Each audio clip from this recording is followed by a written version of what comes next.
Let not your heart be troubled. You are listening to the Sean Hannity Radio Show podcast. Hey, like most of you, I had trouble sleeping, but I sleep better than ever. And you know what? It's all because of a pillow. Mike Lindell's My Pillow has changed my life for the better, and it works. What makes My Pillow so different is their patented adjustable fill. Now, you can adjust the patented fill to your exact individual comfort need and get the support you absolutely must have. And that means you fall asleep faster, you stay asleep longer. It just works. Now, millions of people have already discovered that My Pillow works for them, and now it's time for you to experience My Pillow for yourself. Just go to MyPillow.com. Use the promo code Sean, and when you do, Mike Lindell will give you his best offer ever. Buy one My Pillow, get another one absolutely free. Now, My Pillow's made in the USA, has a 10-year warranty and a 60-day unconditional money-back guarantee, so you have nothing to lose. So get started and get the sleep you crave and deserve. MyPillow.com, promo code Hannity, and get Mike Lindell's special 2-for-1 offer. That's MyPillow.com, promo code Sean.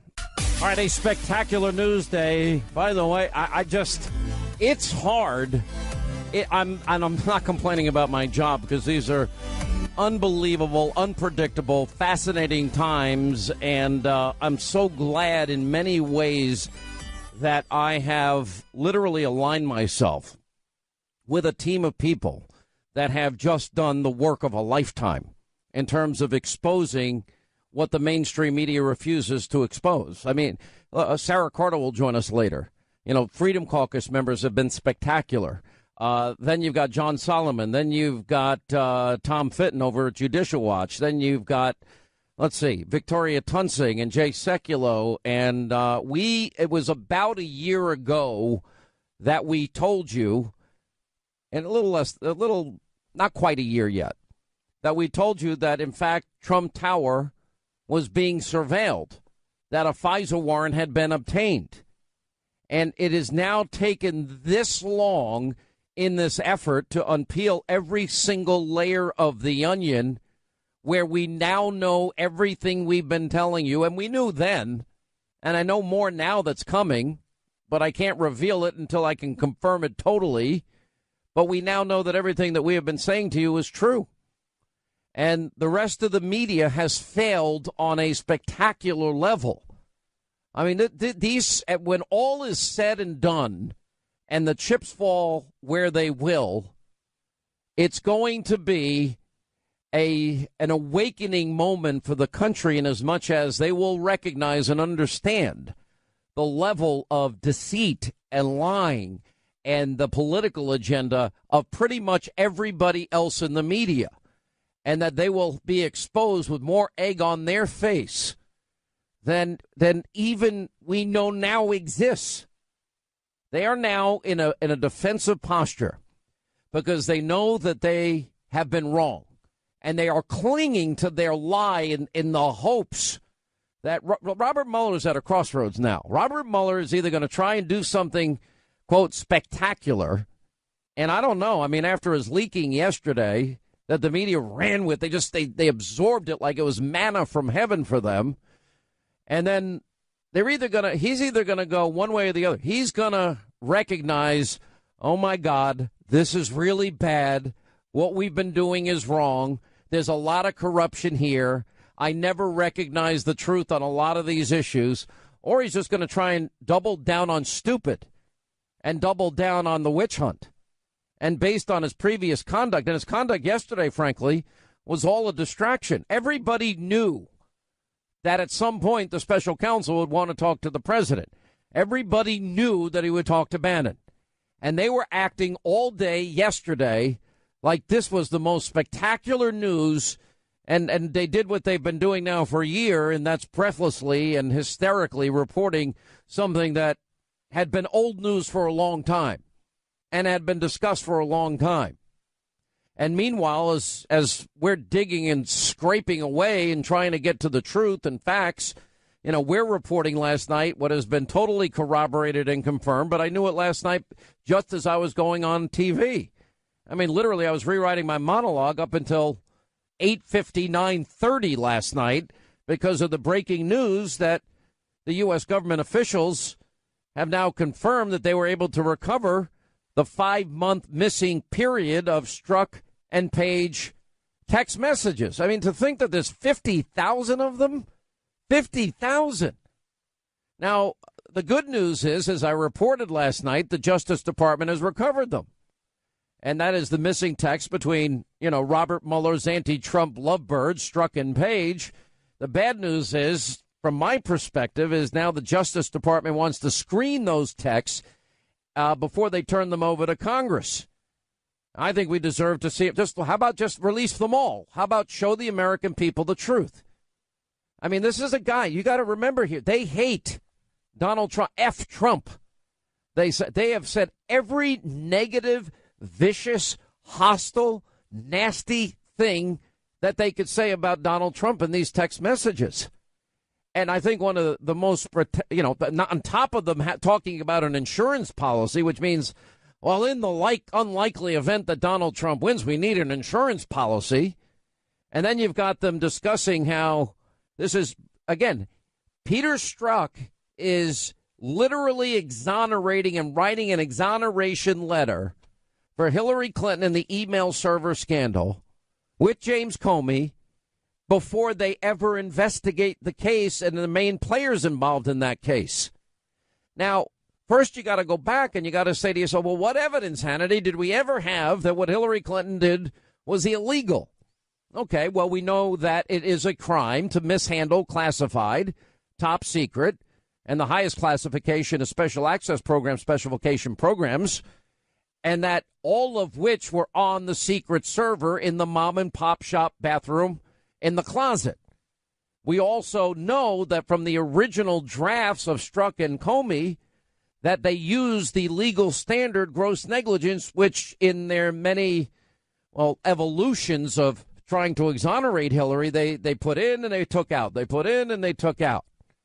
And remember, they also talked about the fact that foreign entities, foreign intelligence agencies, that they captured all of that classified, top secret, and special access program information. In other words, national security of the United States of America was compromised because Hillary Clinton didn't want her emails looked at, which was a violation of law from the get-go. And then mishandling the classification process. And then it gets worse. The cover-up is always worse than the crime. And then when you have 33,000 subpoenaed emails, and she lies and tells us it's about yoga and a wedding and a funeral, how could you have 33,000 emails about weddings and yoga and a funeral? And how do you email somebody that doesn't have an email account, as she claims she was emailing her husband, Bill Clinton? And she was asked the infamous question by Ed Henry of Fox News, did you wipe the server clean? And he's like, you mean like with a cloth? Did you wipe the server? What, like with a cloth or something? I don't know. Like with a cloth.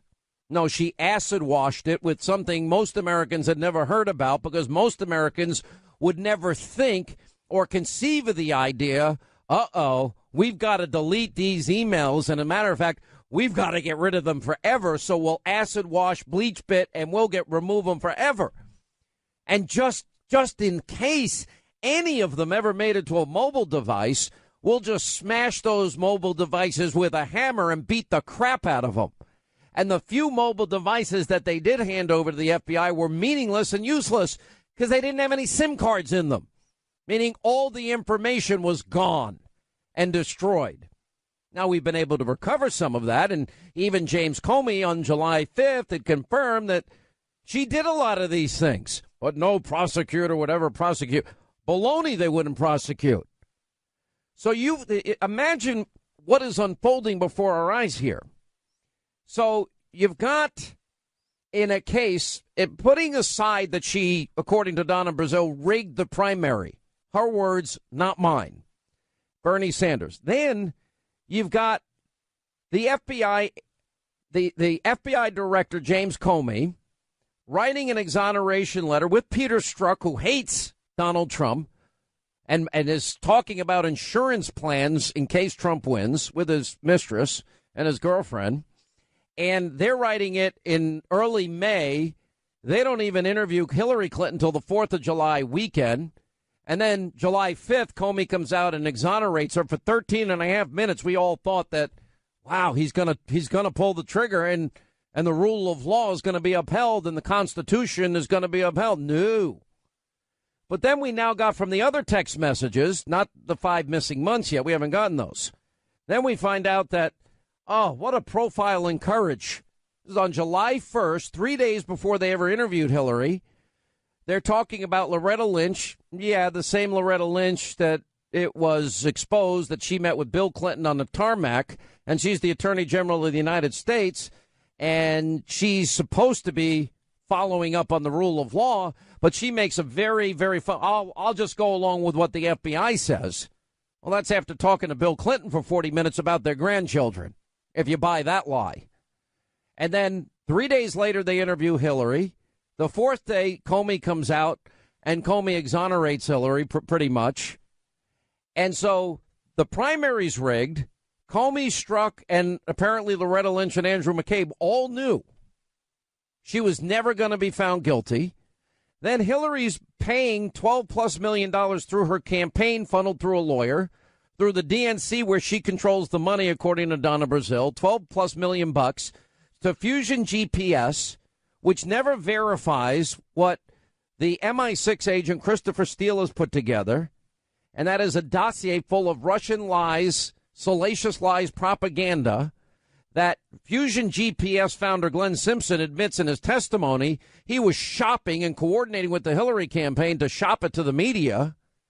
And then so the phony Russian dossier is used because they want to rig the general election. And then it gets even worse because that dossier is then used to get a FISA warrant against an opposition candidate in an election year. Think about this. And then against the president-elect. And the powerful weapons and tools of the intelligence community are then turned on the American people based on one party's bought and paid for lies. And the media ignores all of this. The media doesn't care. We'll play later in the program today. I think we got 65 times yesterday. CNN takes the talking points. You know, Jeff Zucker, soon and developing scandal plague man that he is. Jeff Zucker, 65 times. Russia, Russia, Russia, Russia, Russia, Russia, Russia, Russia. That's all they talk about. They've been wrong for a year. Wrong for an entire year. Now, all of this is going to be exposed. Now, the big question I have at this hour is pretty simple. Now, we got a lot to talk about. Will there be a second special counsel? When are they going to release the memo? When are we going to get the 5 months of missing text now that they are able to recover it? You know, what about what Ron Johnson was talking about with the secret society? Is that real, or is it, as ABC suggests, done in humor? You know, when is the judiciary? We know that Representative Ratcliffe wants Comey to come testify about his inconsistencies. Another word for inconsistency, by the way, may be lie. Mueller's looking to question Trump. Trump says he wants to talk about them. Everybody in the media is not looking at the behavior of the deep state, the intelligence community, the weapons of intelligence, James Comey's behavior, Strzok and Lisa Page's behavior, the team that Mueller, the corrupt team of Obama, Hillary, DNC donors that he's put together. And we're like sitting here on an island, and they've been wrong and we've been right. And it's not just me. I mean, everybody that I just mentioned is without them, we are not where we are today. But I'm worried that Mueller he's either going to try and do something spectacularly stupid and try and upend the entire country, or he's just going to recognize that they've been exposed and pack his bags and get out. And I don't know what he's going to do. I don't trust him, or Weissman, or any of the other Hillary, Obama, DNC donors that he hired. There's so much to this, and we're only in the beginning phases of it. And those that have seen the memo are telling me, oh, no, that's like 15% of what's coming. I mean, you can't write a novel this deep in corruption, but it's happened in the United States of America. I always knew there was no way that there was never a picture of Louis Farrakhan and Barack Obama. They literally lived close to each other at the time. And Louis Farrakhan was close to the Reverend Jeremiah Wright. And I always wondered, I said, well, and nobody ever asked the question. Well, it turns out there's a big story behind it. Talking Points memo, at least, reporting today that a journalist publishing the photo of Nation of Islam leader Louis Farrakhan. By the way, this was in 2005. It was well known that he was a racist and anti-Semite at that time. At a CBC meeting, and the owner of the picture, Askia Muhammad, told this news service that he gave up the picture at the time and basically swore secrecy. He said after the nomination was secured and all the way up to the inauguration, then for 8 years after he was president, I kept undercover. Asked whether he thought the photo's release would have impacted Obama's presidential campaign, he said, quote, I insist it absolutely would have made a difference. Reached by Talking Points memo, Muhammad said that a staff member for the CBC contacted him in sort of a panic after he took the photo at a caucus meeting in 2005, and Talking Points memos now published the photo. There's Louis Farrakhan and Barack Obama. He said, I sort of understood what was going on, he told Talking Points memo. He said, I promised and made arrangements to give the picture to Leonard Farrakhan, the minister's son-in-law and chief of staff. Muhammad said he gave away the disc from his camera, but he copied the photograph from that day onto his file on a computer. Realizing that I had given it up, it was sort of like a promise to keep the photograph secret. He said he didn't release it because he thought it would be perceived as a betrayal of that promise. I was really, afraid of them. And he said that he thought the photograph would be damaging politically if it were released and was afraid someone might break into his apartment looking for it like that Watergate crap. He said he felt a little bit more at ease after Farrakhan in 2016 claimed that Obama visited his home in Chicago. Muhammad contacted Farrakhan in 2017 with the final manuscript and the photo in it. I sent him a copy of the manuscript, and he said if he didn't object, I was going to publish it. He said he had no objection. Quick break, right back. We'll continue. Your call's coming up, 800-941-SEAN. All right, 25 till the top of the hour, 800-941-SEAN, our toll-free telephone number. We'll get to some calls hopefully this half hour. We got Sarah Carter. We got Ron DeSantis coming up today. Danielle McLaughlin, Jonathan Gillum. So Nancy Pelosi is a multi-millionaire, very wealthy. And you may remember when she was speaker, she would take her government Gulfstream, which is a huge jet that seats 16, 18 people, out to the West Coast every weekend or whenever she'd go home. And I guess all the other people that we were paying. Now, it was interesting, John Boehner, who I can't stand. John Boehner did not do that. He got on commercial aircraft. I think Paul Ryan does the same, if I'm not mistaken. But anyway, Pelosi's doubling down on stupid, meaning her claim that a $1,000 bonus is only crumbs for the middle class in America. She's at a town hall recently, and she said there's a little mouse trap that's got a little piece of cheese on there, and there's a mouse about to take it, and that's called the middle class, she said. And all around her are fat cats. And that's the thing. The middle class gets this little thing, and the fat cats get this big bonanza. You get the crumb, we get a banquet. Now, Pelosi has previously blasted these bonuses. Now, you have a lot of companies giving pay raises and $1,000, $2,000 bonuses to the people that work for them because of the Trump tax cuts, which, as somebody that had no money for a lot of years in my life, $1,000 is a lot of money. On average, families are going to save $4,000. 90% of the American people are going to see money back in their pocket. And I know if you live in New York, California, Illinois, or New Jersey, you're frustrated.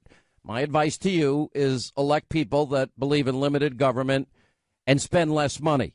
If Florida and Texas, if they can live without state income taxes, you would think New York and California could.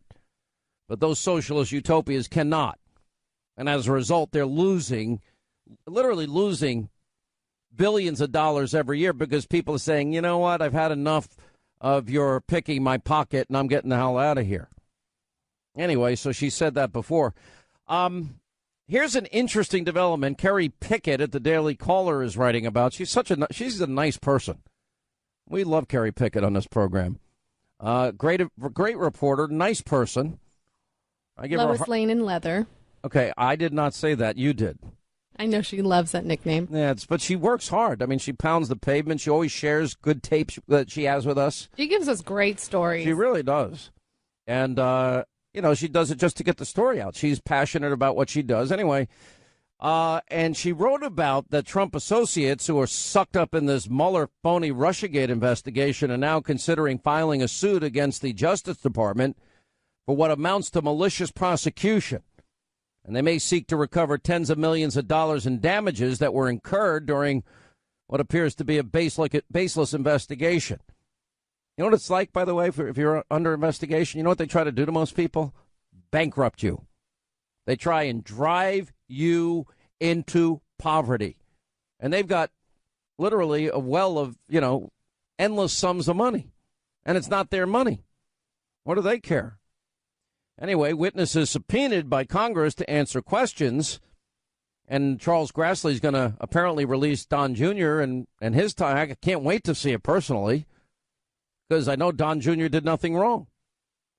But anyway, they want to explore legal options against certain persons involved in the investigation. Mike Caputo, a former Trump campaign aide, told the Daily Caller yesterday a group of individuals, including himself, who are sucked up and swept into this ridiculous Russia investigation, hit financially with very steep legal bills and lost job opportunities.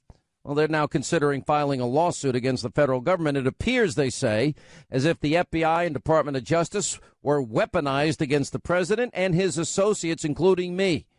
I was informed I was unmasked and surveilled. I have been told numerous times I have been unmasked and surveilled. Shocking. The investigation has destroyed many lives, drained our bank accounts, and if the FBI or DOJ indeed broke the law, a group of us plan to sue to recover the damages to our families and our businesses. I don't blame them. One bit. Not even a little bit. And I would do the same thing. And I think it's smart to do. Now, there's going to be a push, I would assume, when we get the memo. Now, I'm not expecting the memo. I know the president is in Davos right now. And apparently even MSNBC is reporting that he's dazzling everybody in Davos. Oh, you want to know an interesting side note? The Heritage Foundation has now rated Trump's first year better than Reagan. That's pretty amazing in terms of what he's gotten done. It's funny. Everyone says, well, he's a populist. He's governing as a conservative. I've been on the air and radio for 30 years, and I'm a Reagan conservative, always have, and I remain that today. I'm not a nationalist, and I'm not a populist. I'm a Reagan conservative. Anyway, storms Davos. I'm looking at the Drudge Report. Speech, invest in America. Oh, and his approval rating is 45%. I always say he's at least 7 to 10 points higher. Still a group of people that don't want to admit they like him, but they love him secretly.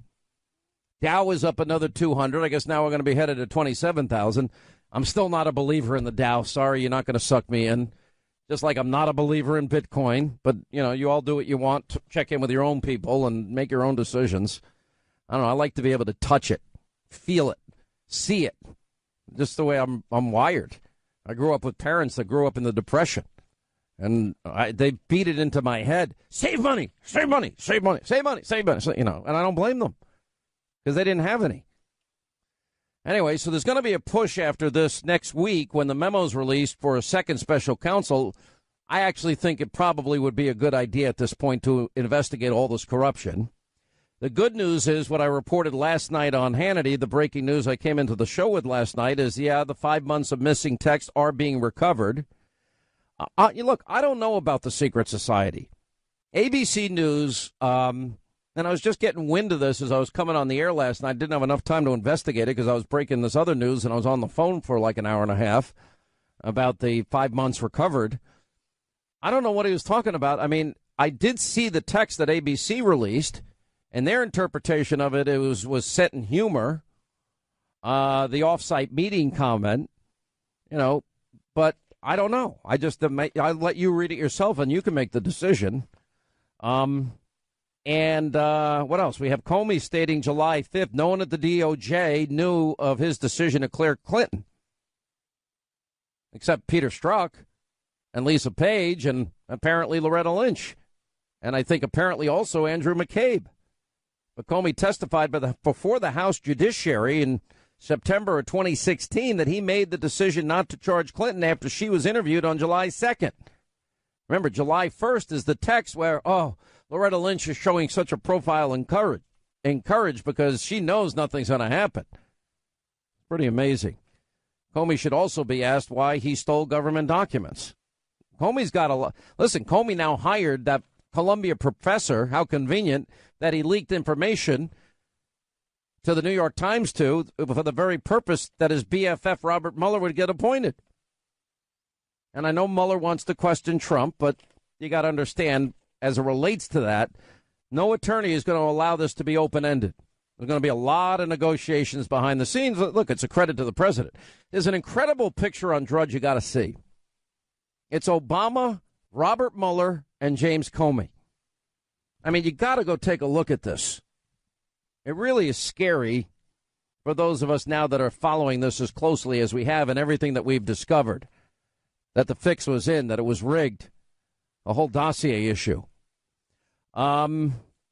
Anyway, there's one article. Well, I don't want to cite the source. I'm going to follow it on my own, do my own investigation, and then report to you. So the FBI's missing messages. You know something? I'm going to tell you something. How is it Lois Lerner? 2 years to recover her emails.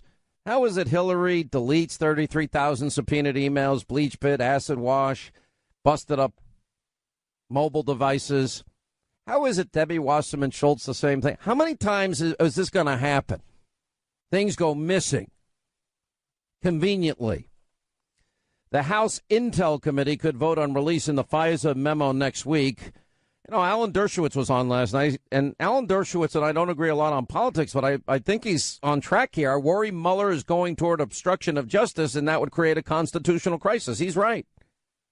And it would create a constitutional crisis based on the team that Mueller has put together, how abusively biased they are, how the fix was in for Hillary, and then the dossier that she paid for was used illegally, I argue, to obtain a FISA warrant to spy on an opposition candidate and an incoming president.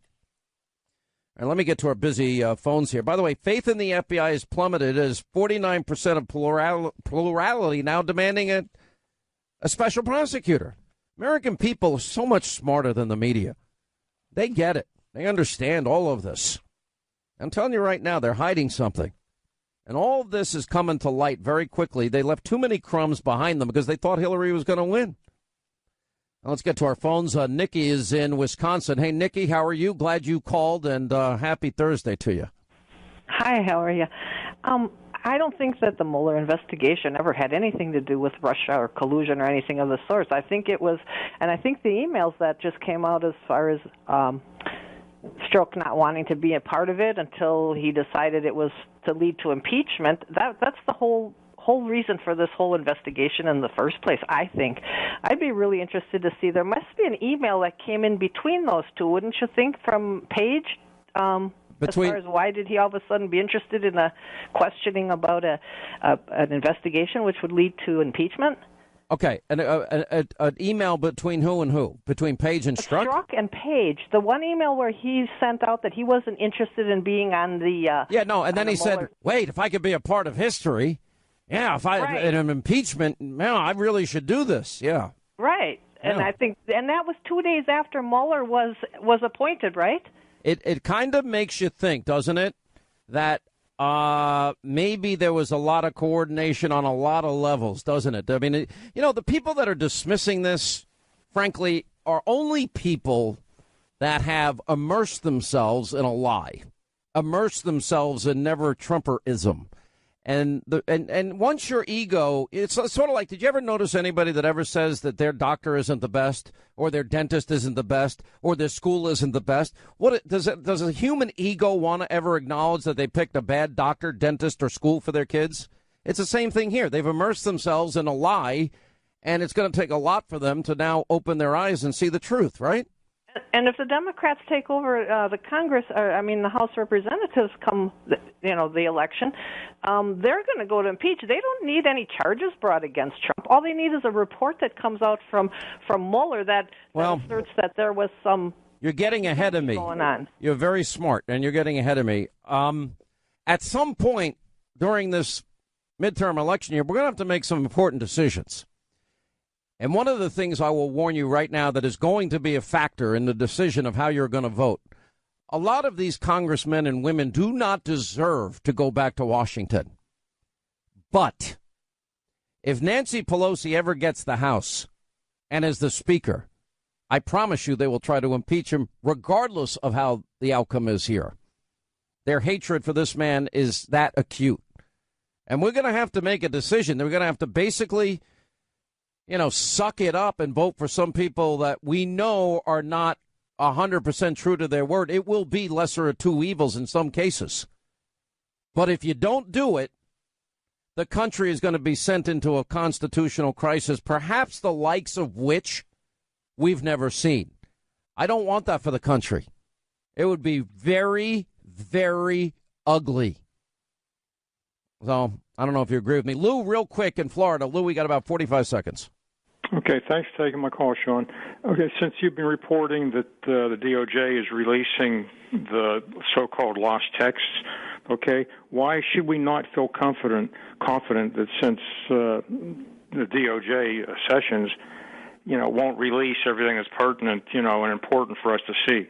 Is there like two? You almost think like there's two Department of Justices or something. Well, I will tell you this. How soon do you think they'll release the memo? Okay. I think we're going to stay on the line. I think we're going to get the memo next week after the State of the Union. That's number one. Number two, remember, we had an indictment on Uranium One because, unbeknownst to all of us, for 3 or numerous months, there's been an investigation that nobody knew about. Remember, the Department of Justice does things that they're not supposed to tell us. They're not leaking like Mueller's special counsel every day. So I also know that there's an investigation that runs very deep into the Clinton Foundation that's been going on for months. So do I think the Department of Justice is not going to give us those text messages? No, I think we're going to get them. I wish we'd get them tomorrow. But, unfortunately, there is a bureaucracy and a process that none of us like. But that's my guess. Anyway, and I've been as critical as anybody of the Justice Department. By the way, this just breaking, and the Daily Beast is reporting the first leak from the 4-page memo, and apparently it specifically names FBI Deputy Director Andrew McCabe, former FBI Director James Comey, and Deputy Attorney General Rod Rosenstein. Just a snippet of what we have. All right, Ron DeSantis, Sarah Carter, Jonathan Gillum, and Danielle McLaughlin all coming up. Are you going to talk to Mueller? I'm looking forward to it, actually. You want to? Do you have a date set? Here's the story, just so you understand. There's been no collusion whatsoever. There's no obstruction whatsoever. And I'm looking forward to it. I do worry when I look at all of the things that you people don't report about with what's happening. If you take a look at, the 5 months worth of missing texts, that's a lot of missing texts. And as I said yesterday, that's prime time. So you do sort of look at that and say, what's going on? You do look at certain texts where they talk about insurance policies or insurance, where they say the kinds of things they're saying. You got to be concerned. But I would love to do that, and I'd like to do it as soon as possible. What will you Good luck, do, everybody. Do you have a date set? So here's the story. Do you have a date set, Mr. President? I don't know. No, I guess they're talking about 2 or 3 weeks, but I would love to do it. Would you do in person? Again, I have to say, subject to my lawyers and all of that, but I would love to do it. Would you do it under oath, Mr. President? You mean like Hillary did it under? Who said that? I said that. Oh. Did you do it under oath? You said it. You did say it. You say a lot. Did Hillary do it under oath? I have no idea, but I'm not asking. I think you have an idea. Don't you have an idea? Do you think Wait a minute. Wait. Do you not have an idea? Do you really not have an idea? I'll give you an idea. She didn't do it under ooth. But I would do it under oath. Listen, You would. But I would do it. And she didn't do it under oath. Do you trust the FBI? Well, we're going to see. I am very disturbed, as is the general, as is everybody else that is intelligent. When you look at 5 months, this is the late, great Rosemary Woods, right? With a step, right? This is a large-scale version. 18 minutes. That was 18 minutes. This is 5 months. They say it's 50,000 texts, and it's prime time.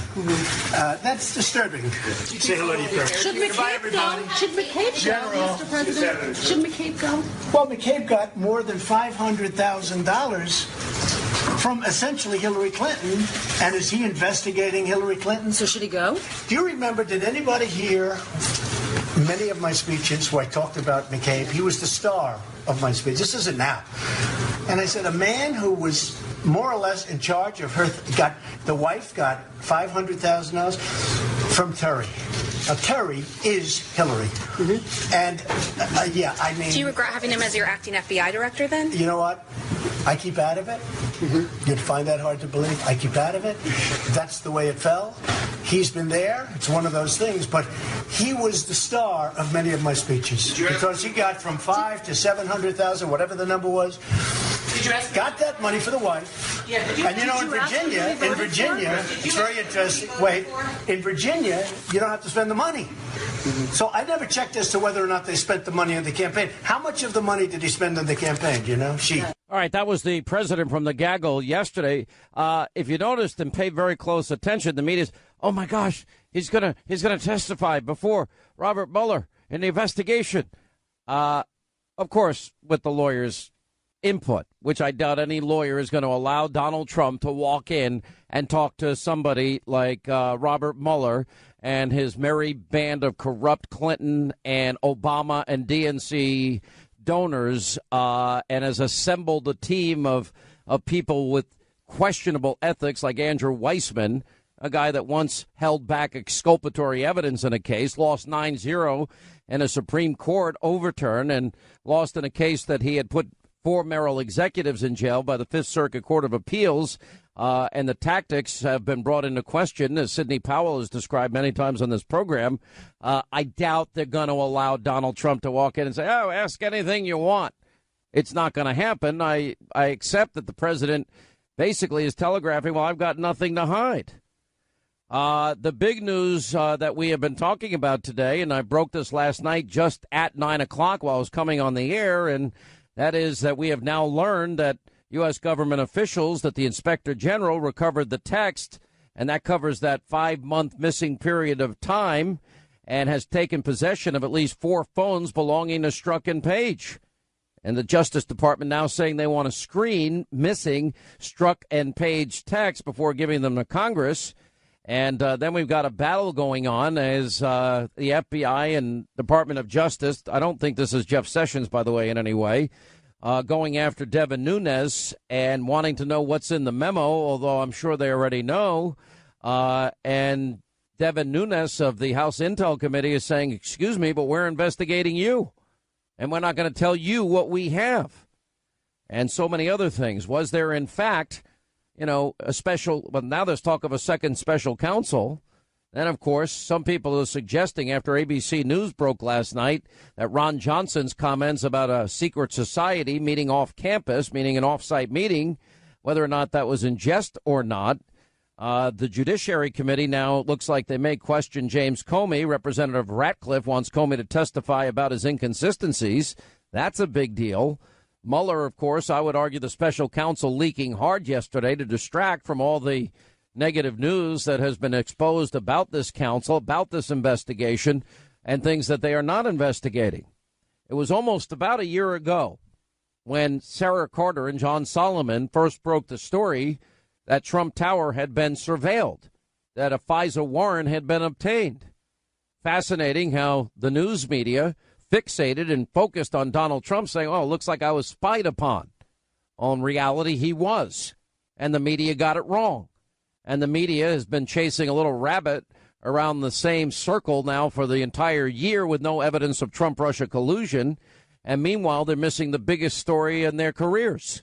And that is a presidential candidate that rigged a primary, a presidential candidate that was exonerated before Hillary Clinton, was investigated in spite of an overwhelming mountain of evidence that shows that she did, in fact, commit multiple felonies, and that is mishandling of classified information, destroying classified information, obstruction of justice, and so much more that she paid for through her own campaign and through running the DNC finances, a Russian dossier full of propaganda, salacious lies, and that she worked with Fusion GPS, who she paid over $12 million to.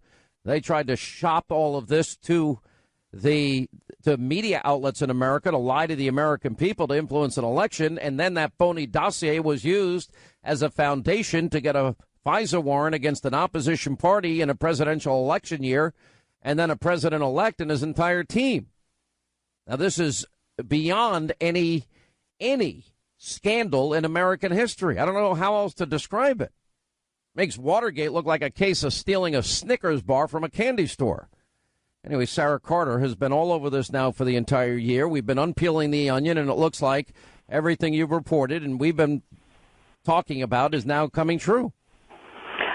Sean, it's not just peeling back the layers. Now it's completely unraveling. And I think this is why you see the House Intelligence Committee basically laying down the law when it comes to this FISA memo and saying, no, we're not going to share it with the DOJ. Although officials that I've spoken with today have told me that, you know, they really want to be able to take a look at what Devin Nunes has collected in order to see who or what is named in that FISA memo so that they can then move forward with. Well, aren't they going to see it next week? Need be. Aren't they going to see it next week with the rest of us? My source is telling me that I would assume it's going to happen after the State of the Union address when the president gets back from Davos, but I would assume they're not going to step on that. That's right. That's exactly what I've been told. It'll happen after the State of the Union address, and the House Intelligence Committee is standing firm on that they do not want to share this. There's a lot of concern about corruption. Just go back to this, you know, the trying to retrieve these text messages.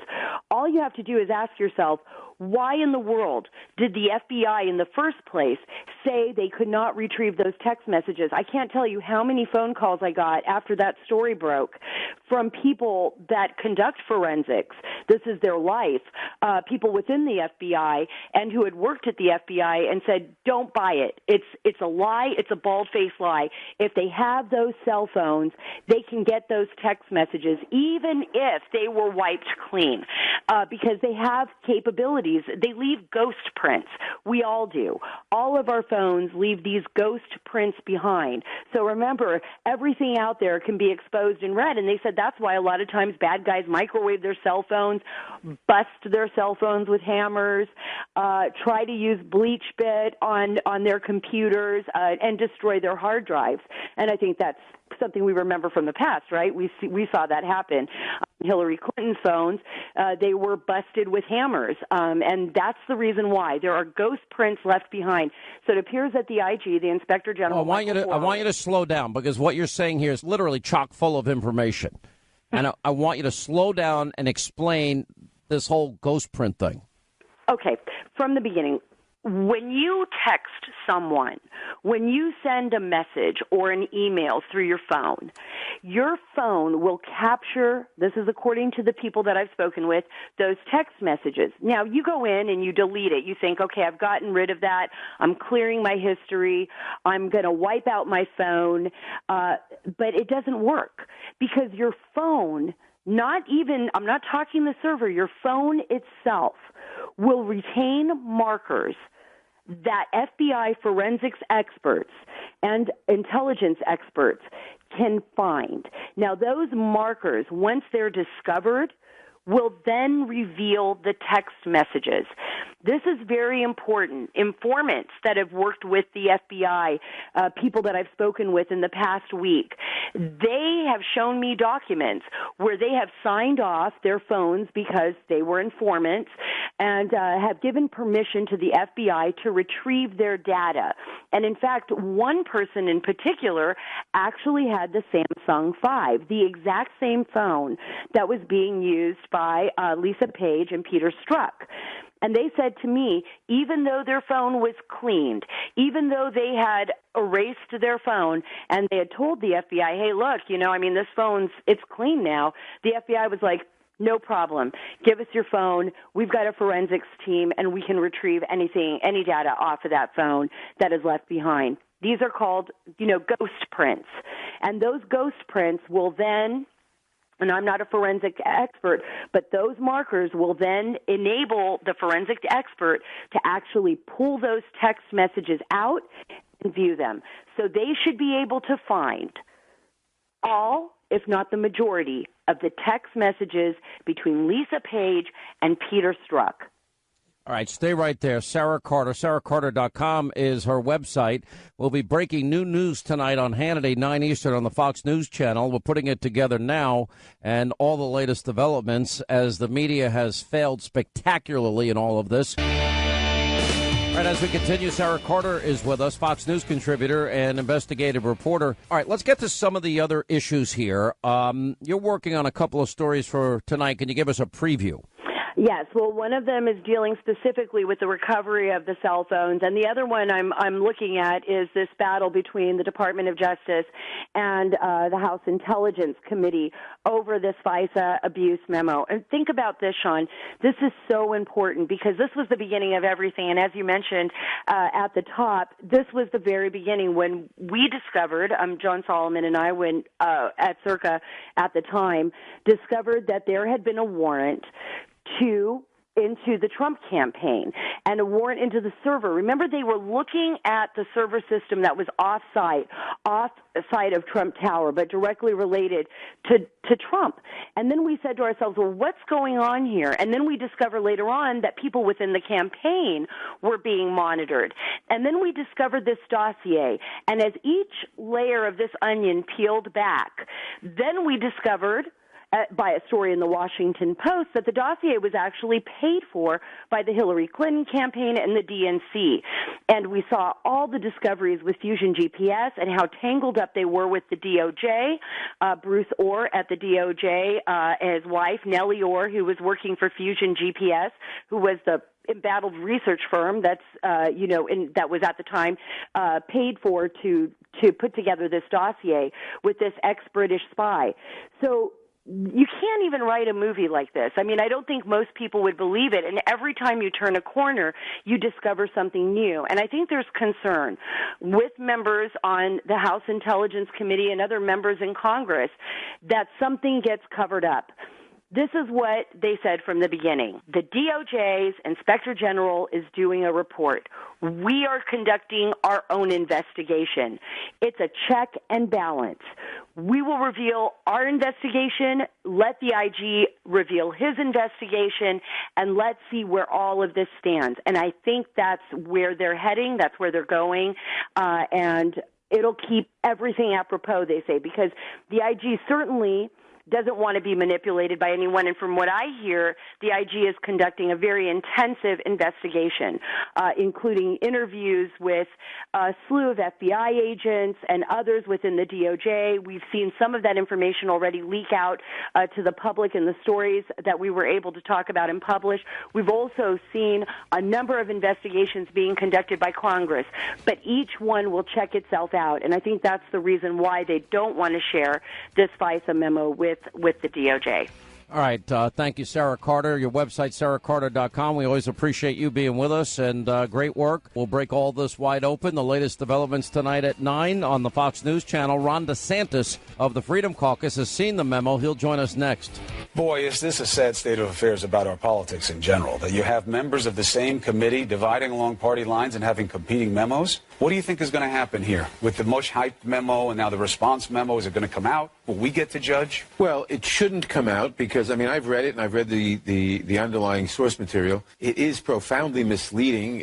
So you read it and you weren't concerned about things. You don't have further questions about the FISA process? No, I don't think it. Well, I can't comment, actually. It's secret. Too late. Continue. Suffice it to say, the document is extremely misleading as compared to the underlying documents. And it's very dangerous for the Republicans here to say, oh, we've got this document that's terrible, but we can't tell you what's behind it. We can't show you the evidence because that's secret. If you only knew what we knew, you'd know things were terrible. What do you think about the decision not to show it to the Department of Justice? Their rationale is you don't show the people you're investigating the basis for your investigation. Well, number one, why are they investigating the Department of Justice? There's an Inspector General for that.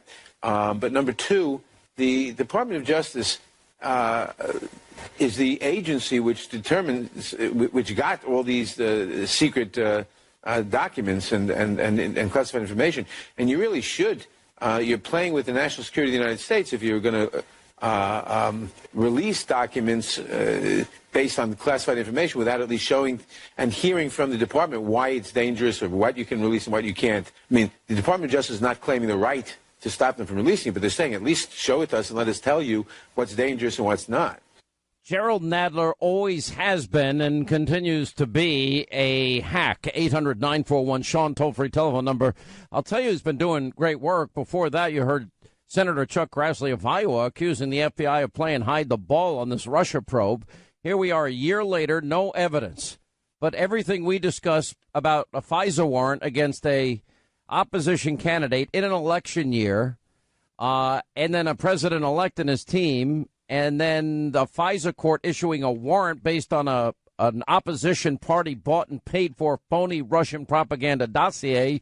Well, the media is kind of ignoring that. Now, how bad is the memo? When are we going to ever get to see the memo? Congressman Ron DeSantis of Florida is joining us. He's a Freedom Caucus member, and it's good news for the great state of Florida. He's going to be running for governor down there. I have endorsed him in that race. He's been a leader of the Freedom Caucus and one of the few people in Washington that you can actually count on. How are you, sir? I'm doing good, Sean. How are you doing? I don't trust many of your colleagues, especially Republicans. I think we all learned a lot when 100 Republicans had promised for however many years to repeal and replace.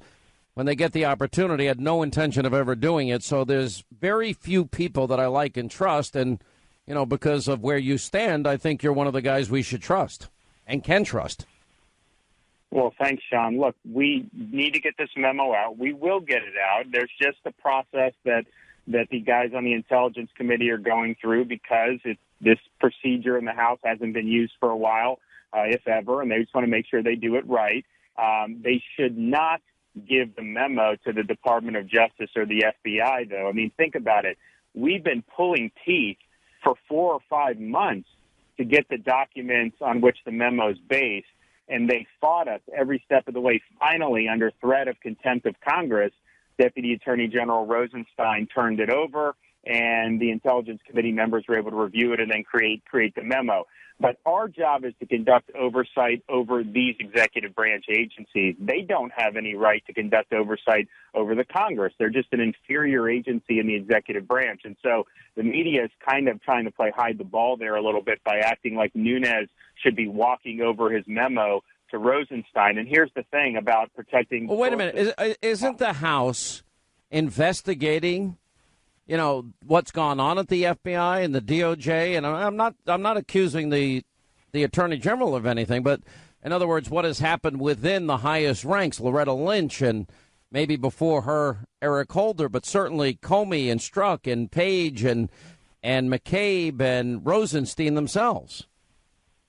Exactly. And you wonder, why were they fighting the release of this so doggedly for so long? I mean, it heightened expectations that there's some things in there they're trying to hide. And if you look at it, and if the memo comes out and it does substantiate FISA abuse, and I'll leave that to people once they read it to determine that, it will implicate, obviously, people who were involved in that process during the Obama administration. But, and this is not in the memo, but if that surveillance was re-upped every 90 days, which is what the statute requires, a sign-off, that could have stretched into the Trump administration, and you very well may have had Rod Rosenstein as the deputy AG signing an extension. Well, that's what I want to know. Did he extend this FISA warrant that was predicated on a phony Hillary Clinton Russian propaganda, never confirmed dossier? In other words, if Rosenstein did that, that's outrageous, because before he extends it beyond the 90 days, doesn't he have an obligation to verify it?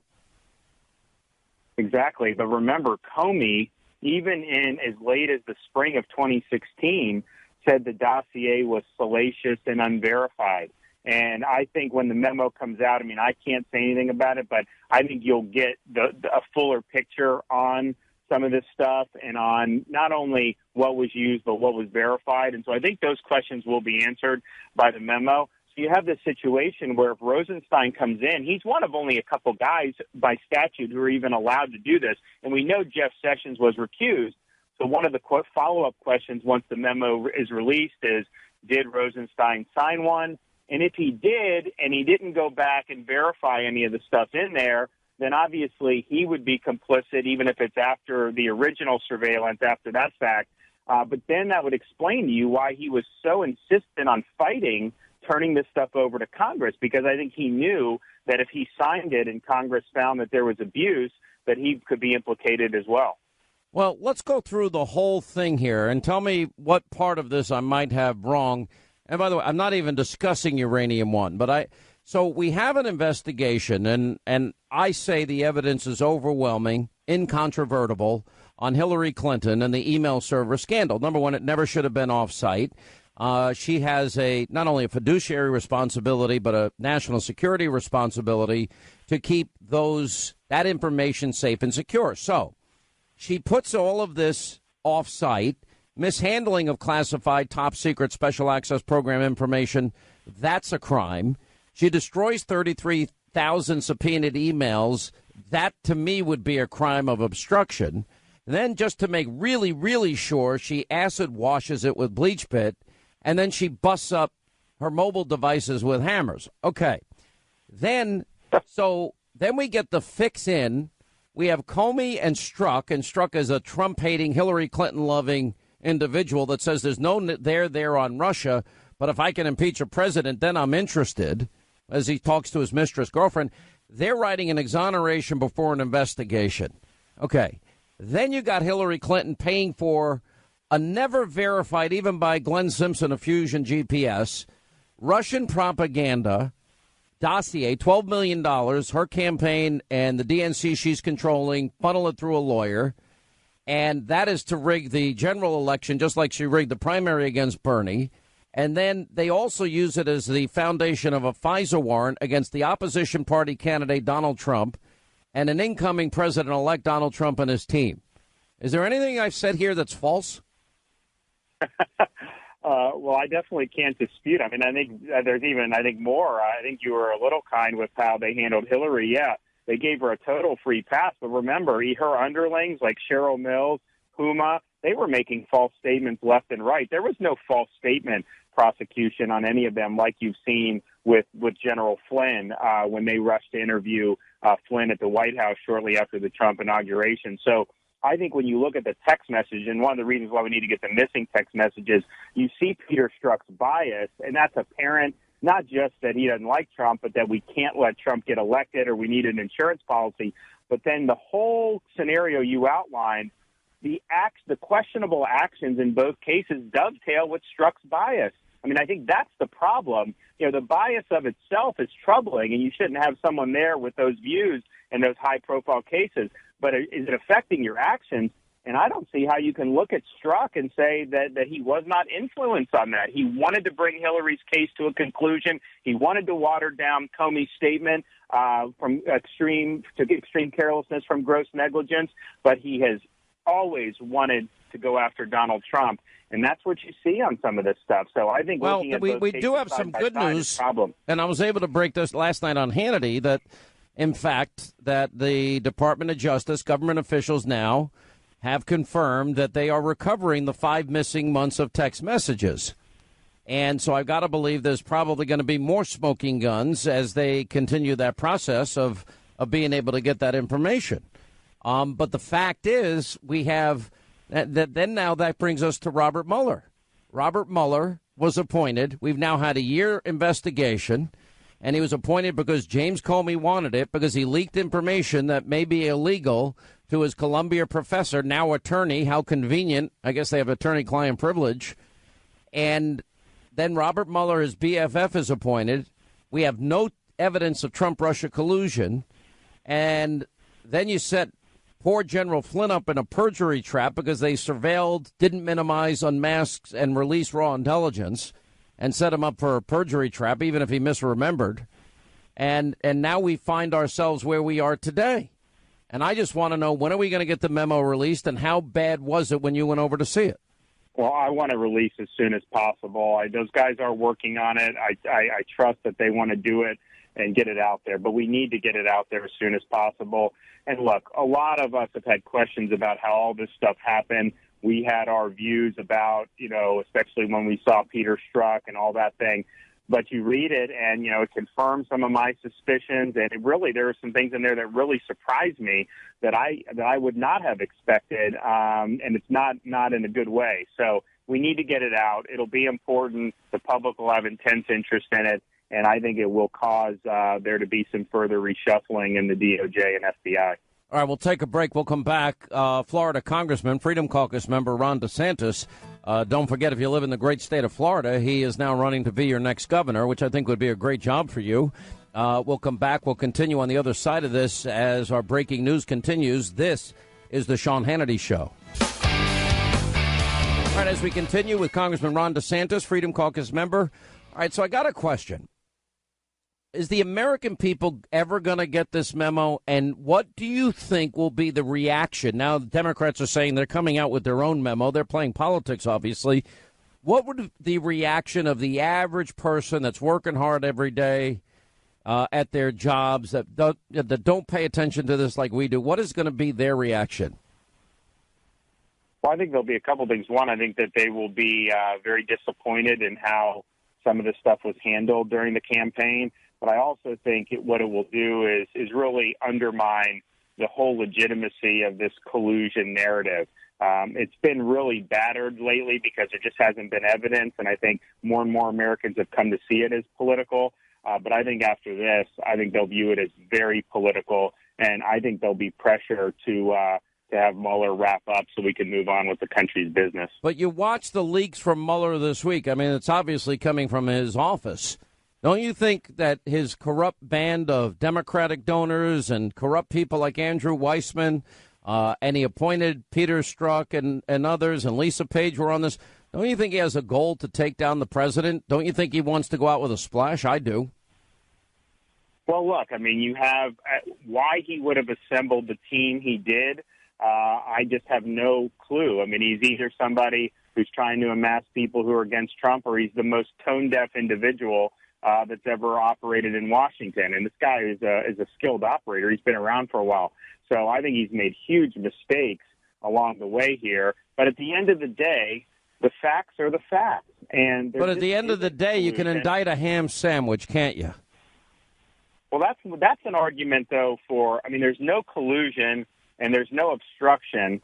So for me, I look at does the president have an incentive to want to talk with Mueller? And I don't think the president has anything to gain by talking with Mueller at all. But they can subpoena him. I mean, I agree, and I think the whole thing is corrupt, but I think he'll have no choice, and it's going to be a negotiation about what they ask him about. And I don't trust Mueller. I don't trust Weissman. I don't trust the team he's built around him. And I think you have basically a political witch hunt. But we'll see. I've got to run. Ron DeSantis, good luck in your run for governor. We're going to miss you in the House. We need more Freedom Caucus members, not less. Well, we're going to have you move to Florida soon, Sean, so I'm going to be banging on your door. Oh, great. Well, at least you don't charge me state income tax. I'm getting killed in New York, absolutely demolished. Wait till I tell you one day what my property tax bill is every year. You'll have a heart attack. I guarantee you'll save a lot, and you can put that into our economy down here. So my accountant tells me every year at our annual meeting, don't die in New York. And I said, I'm really going to try. I promise. All right. Thank you, Congressman.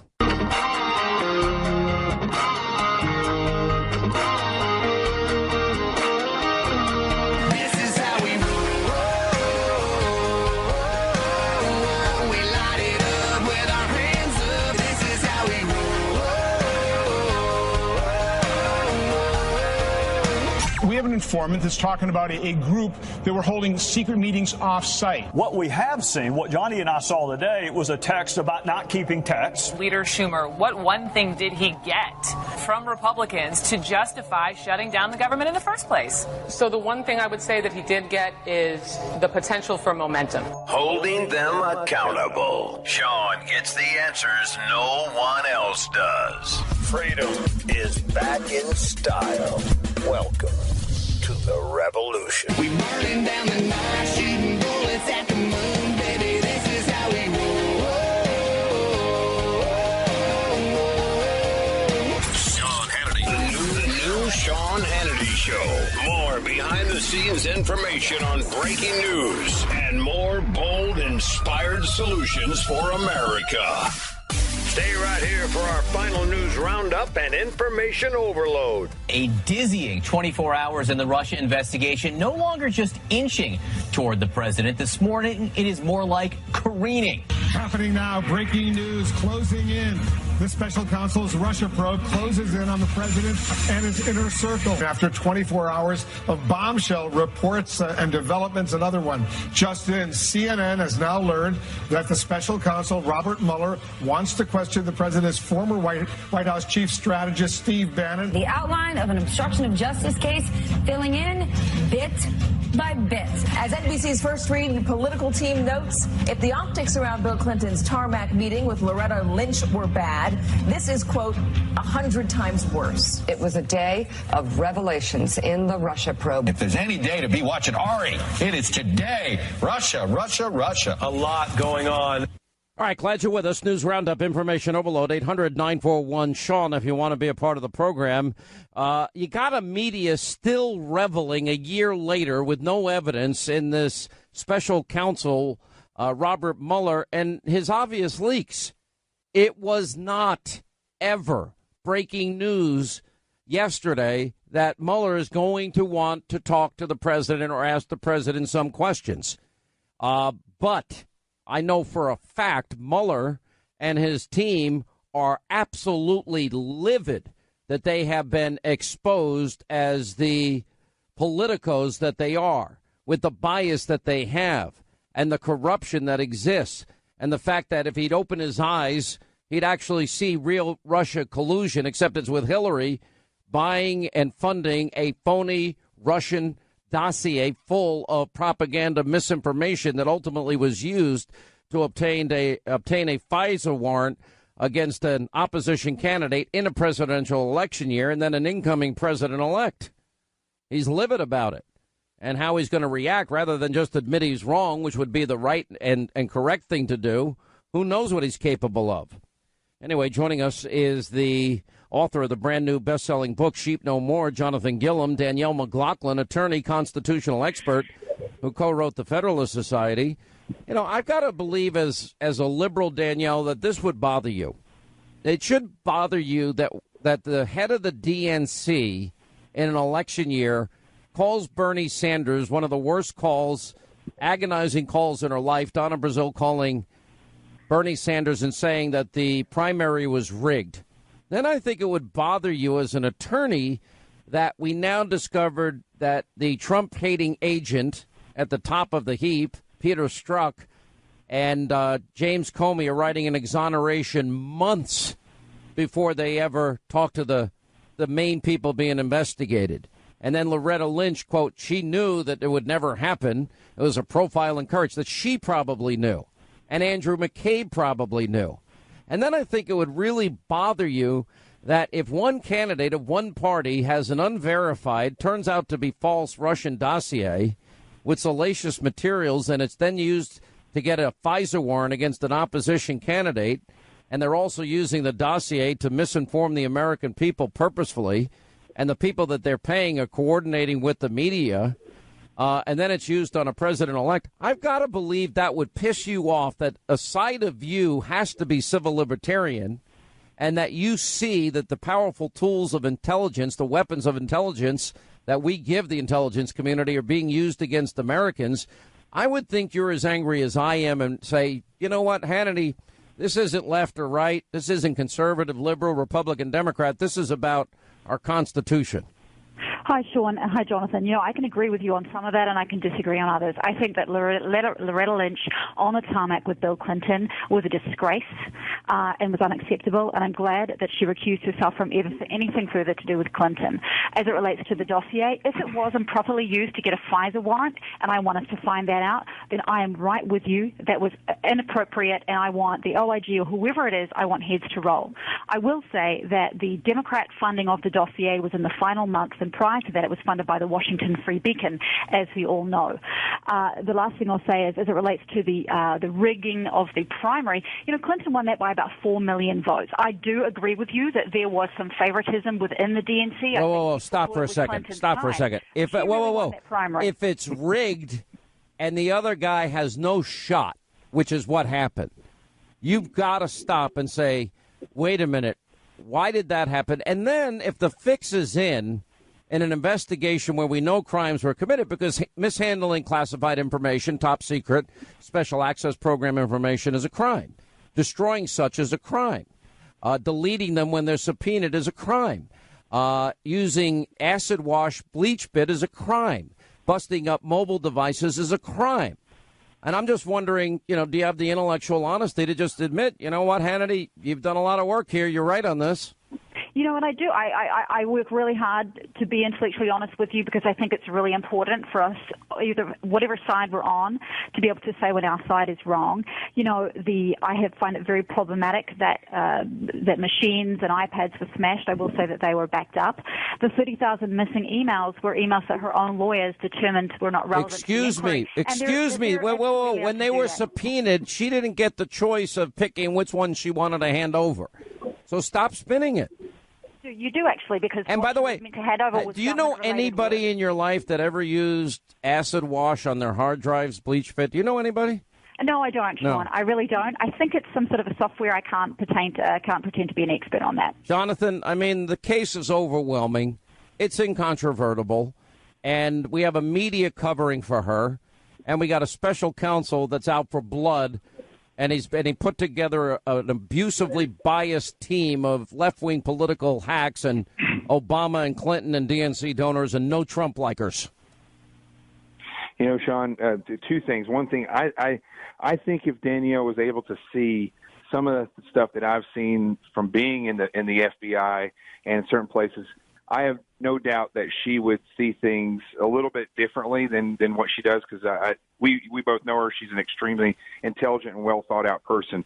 So I don't fault her and a lot of the American people for not understanding what's going on with Mueller and his lackeys and these criminal elements that exist in the government.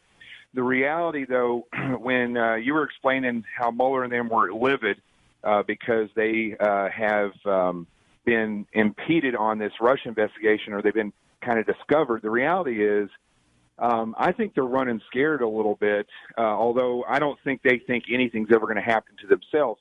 What's happening with this Russia investigation, what they're trying to do with Trump, it's not that they're seeking out to find out if the Russians colluded with Trump and vice versa. They're trying to get Trump pinned into a corner where they can push the narrative on him and bury him. That's what they're trying to do. This has nothing to do with justice.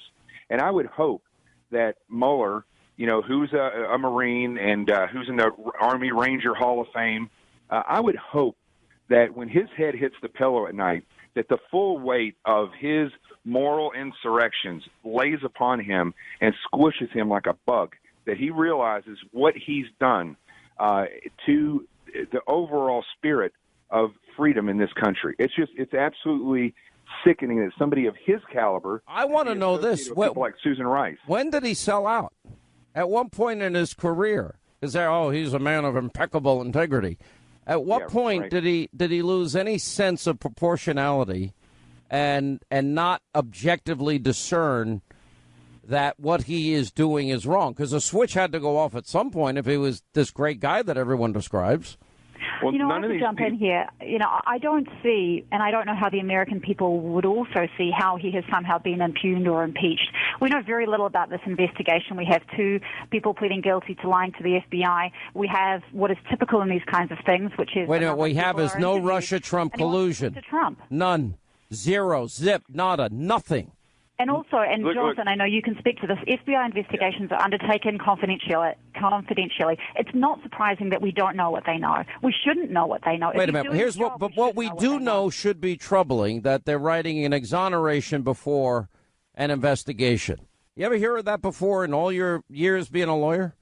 You've asked me that before, and because I have you ever heard of it? Ever? I have not heard of it. Never. I know that they had seen the documents. Does it make sense? Wait a minute. Forget about your training as a lawyer. Does it make sense that you'd exonerate months before investigating? Not necessarily, but they had seen the documents, so they understood what the universe looked like. Excuse me. They understood what was classified and wasn't. That is such a cop-out. That is so weak. They made the documents, Sean. They didn't see the documents. They made them. And that's different. That's called entrapment. And they can write an exoneration letter long before anything is done if they're the ones creating the evidence that they're going to use to try to bury Trump. And if you look at this whole situation, you look at this whole investigation, you look at the fact that Mueller when he was leading the FBI, he turned the FBI into an intelligence gathering agency that did nothing except benefit politicians. He put Candace Will, somebody who's never been an agent, she's an attorney, he put her in charge of OPR, which is our internal investigations, and she is an avid Hillary Clinton supporter and donor, and she's in charge of punishing these people. They have a system that they've built systematically over the years that cannot be undone, except by somebody like President Trump if he sticks to his guns.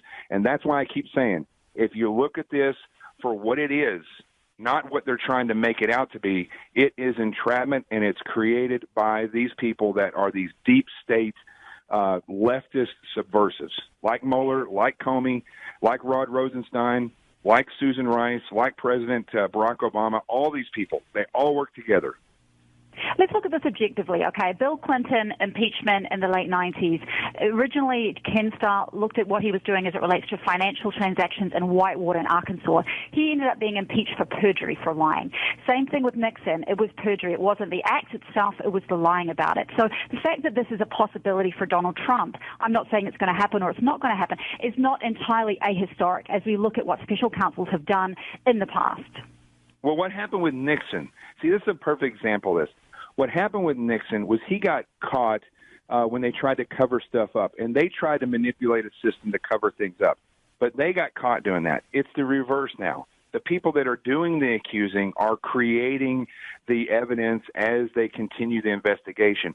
So it's totally opposite. You have a president who's done nothing, and you have several agencies working together to create evidence to entrap a president. It's completely opposite, but the same type of cover-up that you're seeing now as things become discovered, like these, like typical criminals. They can't keep their mouth shut.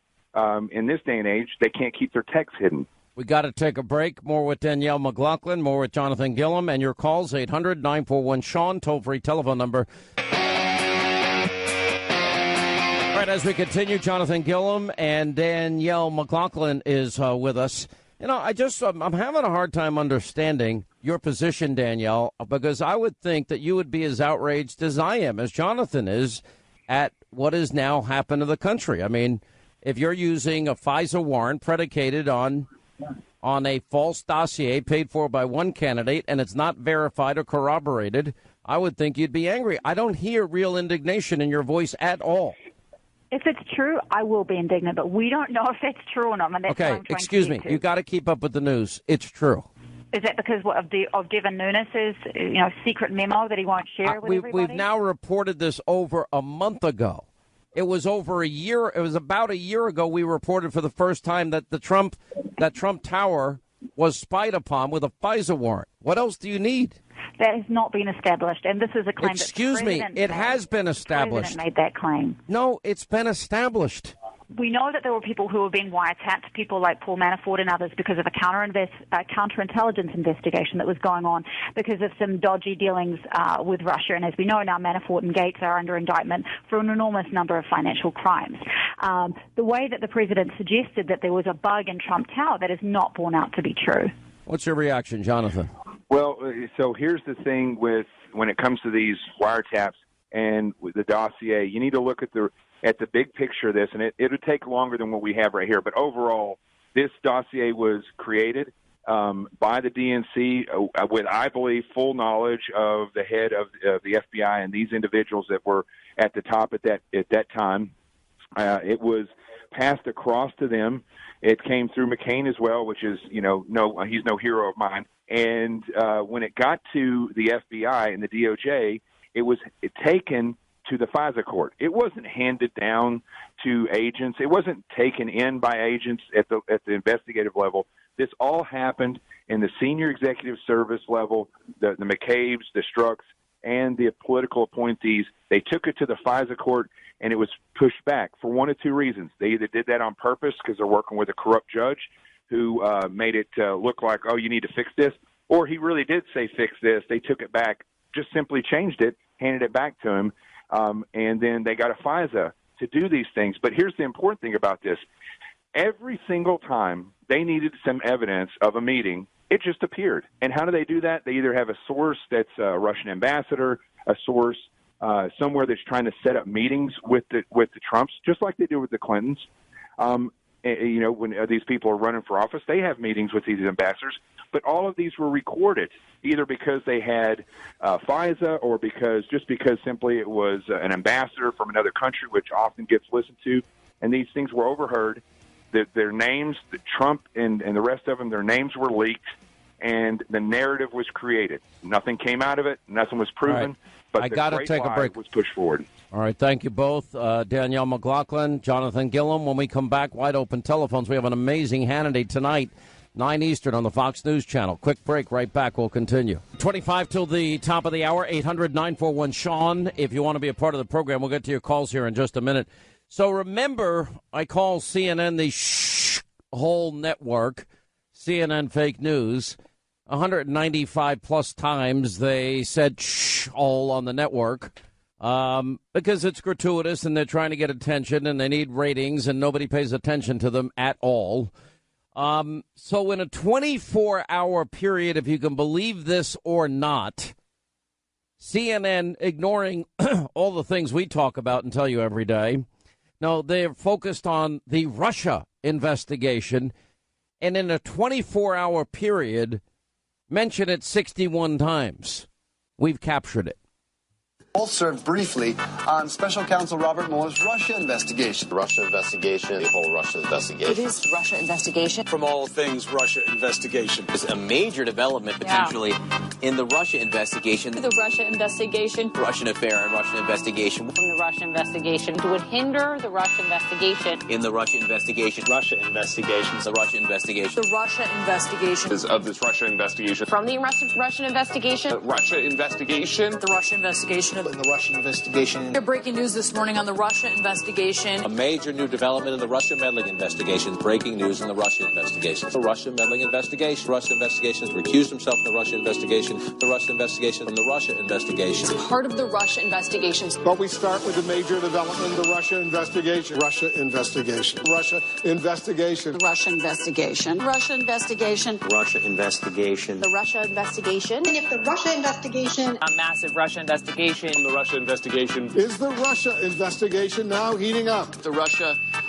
investigation. The Russia investigation. The Russia investigation. From the Russia investigation. From the Russia investigation. The Russia investigation. In the Russia investigation. It was actually about the Russia investigation. The Russia investigation. Breaking headlines in the Russia investigation. A lot of developments in the Russia investigation. The Russia investigation. In the Russia investigation. We're following breaking news in the Russia investigation of the Russia investigation. Russia investigation. Part of the Russia investigation in the Russia investigation. We have exclusive breaking news on the Russia investigation. Lots of big revelations in the Russia investigation. Big news tonight on the Russia investigation. A lot of major new developments tonight in the Russia investigation. Out in these districts, when you talk to people about Russia, and that's all we talk about at CNN. This is CNN. It's the whole network, CNN fake news. 800-941-SEAN is our toll-free telephone number. You want to be a part of the program. All right, let's get to our busy telephones. Bernard is in Warwick in New York. A lot of Warwicks around the country, one in Rhode Island. What's going on? Yeah, one in New York. Yes, Sean. Nice to talk to you, first of all. Sean, I just wanted to bring out no one is talking about a key individual in this whole FISA GPS report, and that would be the FISA judge who signed the affidavit. At this time, that judge should know, based upon the GPS dossier being in the public domain now, he should have compared the content of that dossier with the affidavit to determine whether there was information. Well, remember, it's not the judge's job. I mean, think about this. Glenn Simpson. Well, it would be, Sean. Well, but Glenn Simpson, Fusion GPS, I mean, the admission that he never actually verified any facts in the dossier and that he was working closely with the Clinton campaign in terms of leaking specific information to the press prior to the election. Now, all of this is presented to the FISA court as fact. So they have an obligation on their end to present facts and truth to the FISA court. And the FISA court then will say, okay, we have this information. They're telling us it's true. And, you know, it's not the judge's job to say, all right, give me that dossier. Let me investigate whether or not every fact you are presenting me is accurate, fair, and true.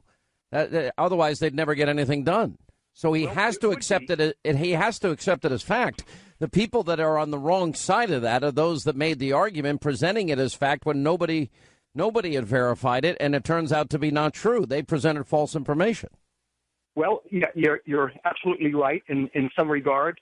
But remember, the FISA warrant was issued in the late summer, fall of 2016. We have Comey testifying before a congressional committee well after that the document, the GPS document, was unverified and salacious. So it would be incumbent upon that judge to determine whether agents came into his court and knowingly presented him with false and unverified information to secure that. I hear what you're saying, but you got to think this through here, because remember, judges have a pretty large docket in most cases, right? So they would. All right. So when you have the FBI, when you have the government making a presentation, especially the FBI or the Justice Department or whoever's making that presentation, they are presenting it as if it's factual, accurate, and true, because to do otherwise is to be lying before a court. Now, I have heard on my end that the FISA judge in this particular case, he's following it like we all are, and apparently is livid that he was lied to. There will be consequences, as I've been saying. There's going to be a lot of consequences down the road.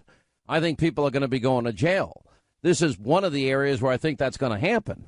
But, imagine, how does a judge with maybe a tiny little staff begin to investigate this whole entire dossier? It's impossible. It's not his role. It's not his job, especially when you're dealing with people that you're supposed to trust.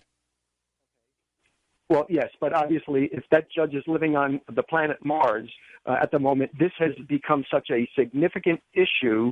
Well, the dossier, but understand, the FISA warrant doesn't exist anymore, but the judge, trust me, that judge, in my opinion, if I was lied to, I would be going absolutely bat-blanking crazy trying to ascertain what happened and determine whether or not I was lied to. I think all of that's going to happen. But it's not the most important fact of the matter that we're discussing here, but I hear your point.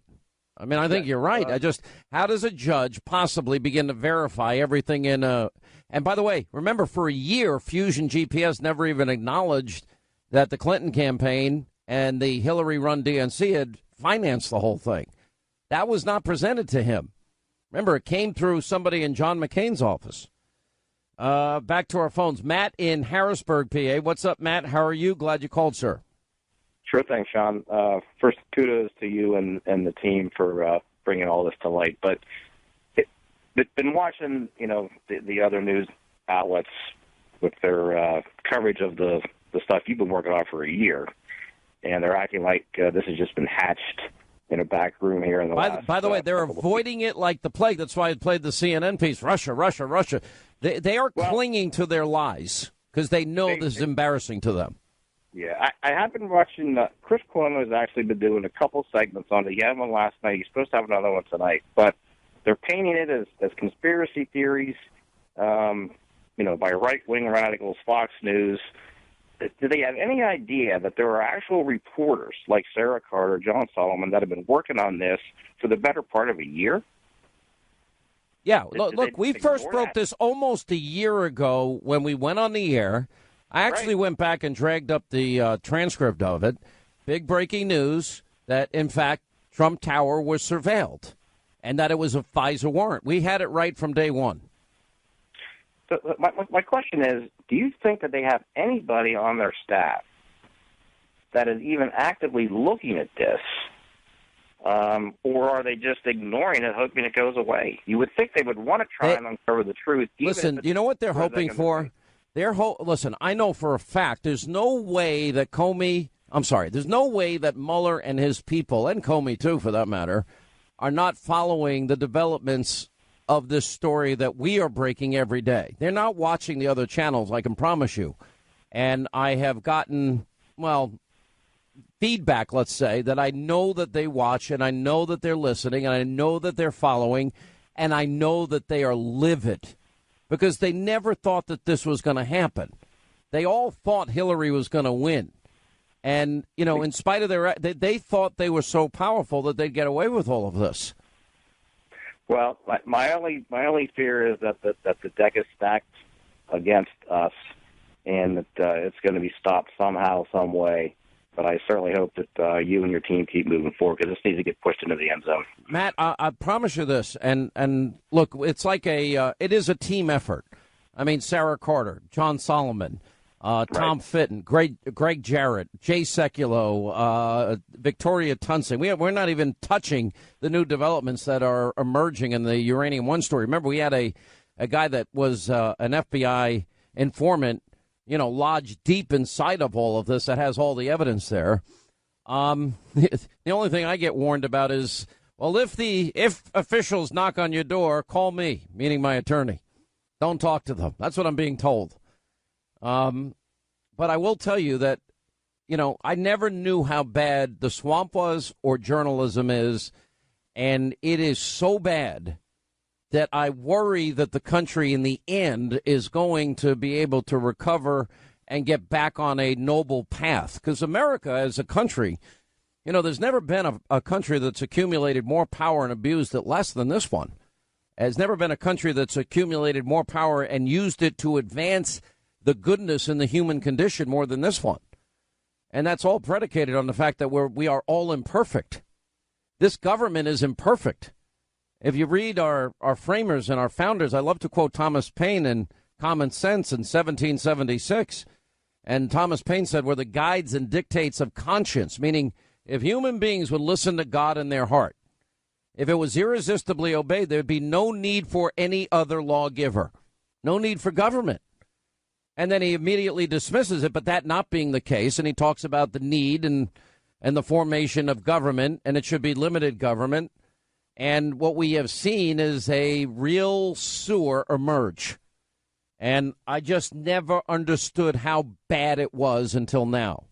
When the Republicans, 100 House members, promised to repeal and replace, and they never meant it. That is a betrayal on a massive level.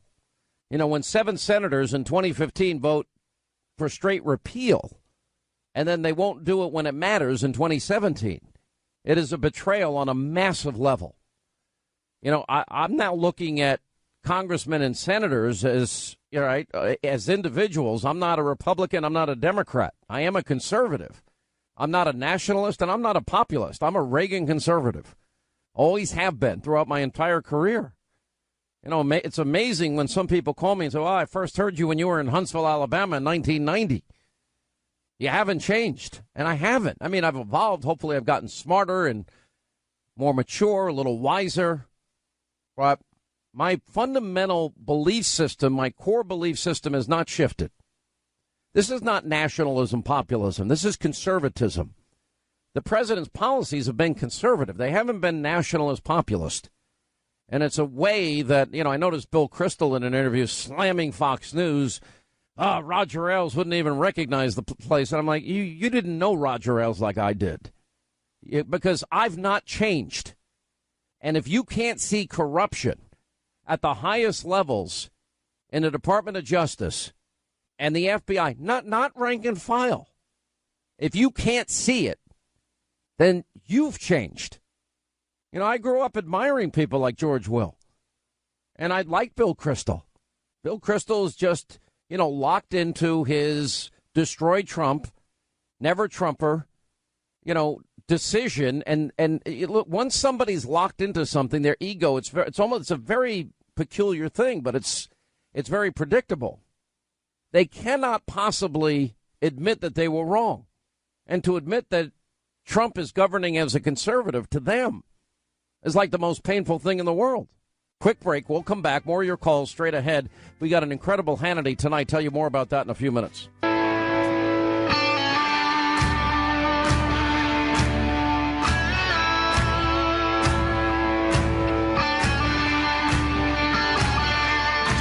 Well, we're going to see. I mean, I am very disturbed, as is the general, as is everybody else that is intelligent. When you look at 5 months, this is the late, great Rosemary Woods, right? With a step, right? This is a large-scale version. 18 minutes. That was 18 minutes. This is 5 months. They say it's 50,000 texts. and it's prime time. That's disturbing. Say hello to your parents. Should McCabe go? Should McCabe go, Mr. President? Should McCabe go? Well, McCabe got more than $500,000 from essentially Hillary Clinton, and is he investigating Hillary Clinton? So should he go? Do you remember, did anybody hear many of my speeches where I talked about McCabe? He was the star of my speech. This isn't now. And I said a man who was more or less in charge of her, the wife got $500,000 from Terry. Now, Terry is Hillary. All right, Hannity tonight, 9 Eastern on the Fox News Channel. Loaded up tonight, the latest information. Leaks now emerging on the memo. We have Sebastian Gorka, Herman Cain, Representative Bob Goodlatte, who's playing a big role in all of this, Ed Henry, Sarah Carter, Greg Jarrett, Dan Bongino, Austin Goolsbee, Tommy Lahren. The latest developments you won't get in the mainstream media. Thanks for being with us. See you tonight at 9 and back here tomorrow.